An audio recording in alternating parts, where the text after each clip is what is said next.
A dramatic rift has erupted within the heart of the British royal family, one that threatens to reshape the monarchy for generations to come. Behind the polished facade of Buckingham Palace and Windsor Castle, a bitter clash of visions is unfolding between the current sovereign, King Charles III, and his heir, the Prince of Wales. At the centre of this storm are two young women who have spent years on the periphery: Princess Beatrice and Princess Eugenie, daughters of the disgraced Prince Andrew. What should have been a quiet, compassionate gesture of family reconciliation has instead detonated into a full-blown power struggle, with Prince William reportedly incandescent with rage at his father's decision to restore his cousins to the royal spotlight. Insiders describe the Prince of Wales as being absolutely furious that King Charles has personally intervened to hand Princess Beatrice a new official patronage with the Outward Bound Trust and permitted her to undertake a high-profile hospital engagement, moves that were made without any prior consultation with the palace machine that William helps oversee. The timing, from William's perspective, could not be worse.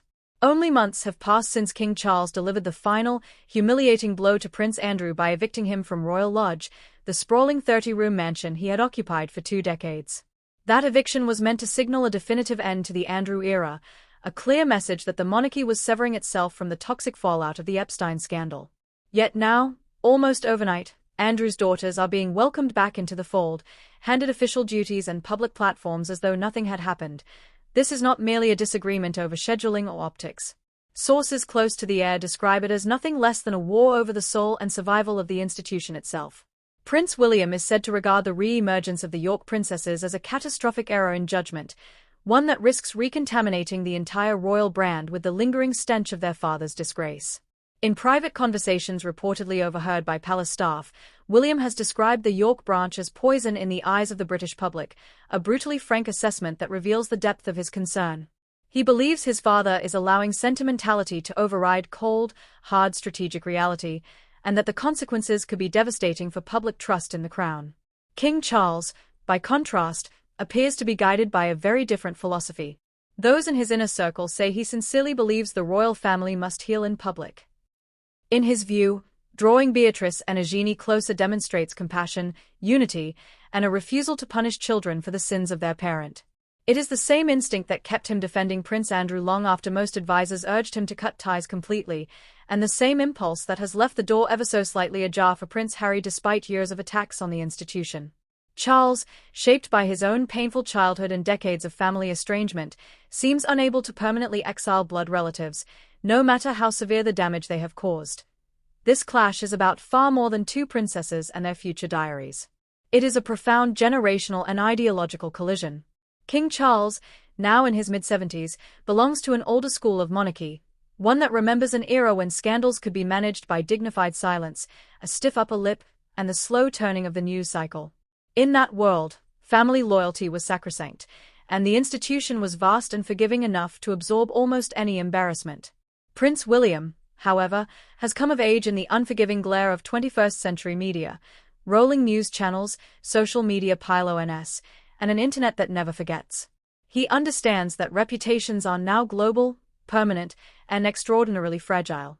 To him, the monarchy's very existence depends on ruthless image management and a drastically slimmed-down cohort of working royals who are beyond reproach. The numbers back William up. Opinion polls taken since the Epstein scandal exploded have consistently ranked Prince Andrew as the least popular member of the royal family, often scraping approval ratings in the single digits. While Beatrice and Eugenie themselves have largely escaped direct criticism. Indeed, many members of the public express sympathy for the position they have been placed in. They remain inextricably linked to their father in the public mind.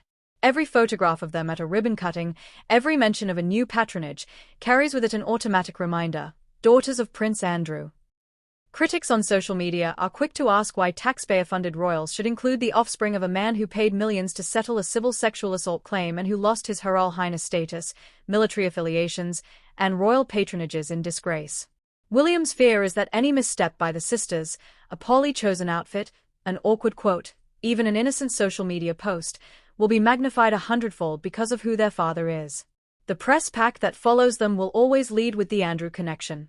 The result, he believes, is a permanent drip of negative headlines that undermines the painstaking work done in recent years to rehabilitate the monarchy's image after Megxit, the Epstein fallout, and the late Queen's death. Yet King Charles appears willing to accept that risk.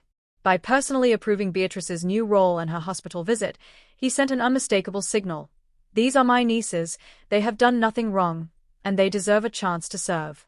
It was a decision that reportedly left senior courtiers reeling. The palace communications and operations teams, many of whom answer ultimately to both the King and the Prince of Wales, were given no warning. Briefing notes had to be scrambled at the last minute, and advisors found themselves in the impossible position of trying to sell a narrative that the future king privately despises. Rumors have swirled in recent weeks that William once threatened to strip Beatrice and Eugenie of their own princess titles if they did not persuade their father to vacate Royal Lodge quietly. That story was swiftly denied by sources speaking to American outlets, who insisted the Prince of Wales is genuinely fond of his cousins and would never be so venomous. The truth likely lies in the uncomfortable middle ground that defines so many royal relationships. Personal affection can coexist with institutional ruthlessness. William may harbor no ill will toward Beatrice and Eugenie as individuals. By many accounts they have always enjoyed warm cousinly relations, but he is prepared to sacrifice their public roles if he believes it necessary for the greater good of the crown. For Beatrice and Eugenie themselves, the situation must be excruciating. On one side stands their uncle the king, offering them a lifeline back to purpose and relevance after years of being frozen out. On the other stands their cousin William, the man who will one day decide their ultimate fate, making it crystal clear that he does not want them anywhere near the center of operations. They are pawns in a larger chess match between father and son, praised one day and quietly undermined the next. Some insiders wonder whether the sisters might not be wiser to decline these tentative olive branches and preserve their dignity in private life rather than become lightning rods for criticism. This saga exposes a monarchy in transition, caught between two competing visions and two very different men who wear, or will wear, the crown. Charles is king today, and he can overrule his son for now. What happens next remains unclear. Will Charles press ahead, gradually increasing the York princess's visibility in open defiance of his son's warnings? Or will quiet pressure from Clarence House eventually force a retreat, with Beatrice and Eugenie's new roles gently phased out under the pretext of review or rebalancing?